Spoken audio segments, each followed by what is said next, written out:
The vibration of my phone startled me awake. I blinked against the harsh glow, my chest tightening as I read her message. "We'll be back on Monday." Monday.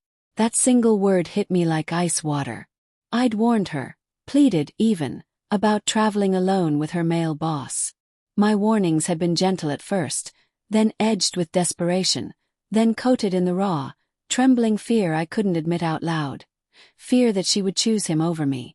I stared at the ceiling, tracing cracks in the plaster with my eyes, heart hammering. I knew she was lying. Something in the way the message was typed, clipped and sterile, felt deliberate.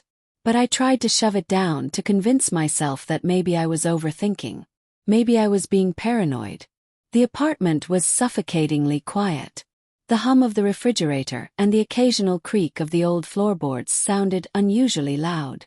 I could almost hear the faint rhythm of her heartbeat from 1,000 miles away. Imagine the sound of hers pressed against someone else's chest. My stomach churned. I replayed our last conversation, each word now poisoned. "I trust you, but just be careful," I'd said, my voice tight. "I will," she replied, smiling, brushing my hand with hers. That smile. That careless, bright smile. I had memorized it, yet now it felt like a cruel mask hiding something sinister. I tried to distract myself. I went to the kitchen, poured a glass of water, but even the cold liquid couldn't calm the burning inside me. My mind raced back to the tiny, seemingly insignificant moments that now appeared as glaring red flags. The extra-long phone calls she had late at night, which she always claimed were work emergencies. The sudden business dinners with him, which she insisted were mandatory. The lingering glances at her phone that made my stomach twist like a knife. I remembered that one morning 2 weeks ago, when I had caught a glimpse of a text notification on her screen before she swiped it away too quickly. "Can't wait to see you tonight." My rational mind had whispered, "Maybe it's just a friend." But my gut had screamed in silent alarm. Now, with the message in my hand, the whispers turned into a deafening roar. I couldn't stay still. I needed proof.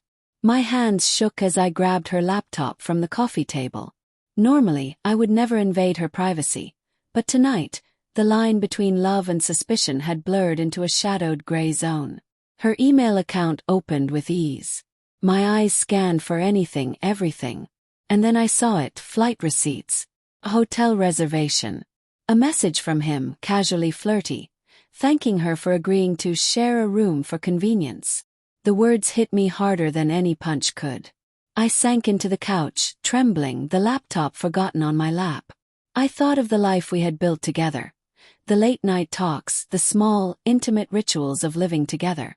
All of it felt like a lie now, a carefully constructed facade that masked her desire to betray me. I remembered the way she laughed with me that morning, the way her hair fell across her face when she kissed me goodbye. I wanted to scream, to shake her, to plead for her to stop, but the truth was out of reach, suspended in a cruel, invisible air between us. I couldn't sleep. My body ached from tension and heartbreak, my mind spinning through what-ifs and whys. I scrolled through our shared photos, each memory now tinged with betrayal. I could almost smell the faint perfume she wore that morning, feel the warmth of her hand in mine, and yet I knew those touches had already betrayed me in spirit. Monday. That word kept echoing. She would return on Monday, and I would have to face her. Face the smile, the excuses, the attempts to deny what was blatantly obvious. Could I even look at her? Could I even speak? When the door finally clicked open 2 nights later, my heart lurched. She walked in, suitcase in hand, radiant and oblivious. "Hey honey," she said, dropping the bag. "Missed me?" I stood frozen, the laptop on the counter, the flight receipts hidden beneath it. I wanted to confront her, to shout, to crumble, to demand an explanation that I was certain I would hate yet need. Instead, I did something neither of us expected. Smiled. A slow, dangerous smile that didn't reach my eyes. "Yes," I said softly, voice calm, controlled. "But I think we need to talk." Her smile faltered. That first crack of unease made my chest feel lighter, but my heart still hurt. "About what?" she asked, a slight tremor betraying her confidence. I gestured toward the laptop. The receipts and messages were no longer secret, no longer hers alone. You can explain, I said, sitting down, palms steady despite the storm inside. Or you can watch me leave with the truth. Her eyes widened. The room felt too small suddenly, air thick and heavy. I watched her for the first time not as my partner, but as someone I once trusted completely. Someone who had shattered that trust and now had no shield against the consequences. The betrayal didn't feel cinematic or dramatic. There was no yelling, no broken glass. Just the quiet, suffocating weight of reality, pressing us both down. And for the first time in months, I realized that I could survive it. I could reclaim the pieces of myself that I had lent to her care. Monday. It had come early, in the form of flight receipts, hidden messages, and cold, unreadable texts. And now, finally, it had a name. I didn't need her explanation. I didn't need her apologies. I needed only this moment. Clarity, power, and the understanding that betrayal can be faced head-on without losing oneself entirely.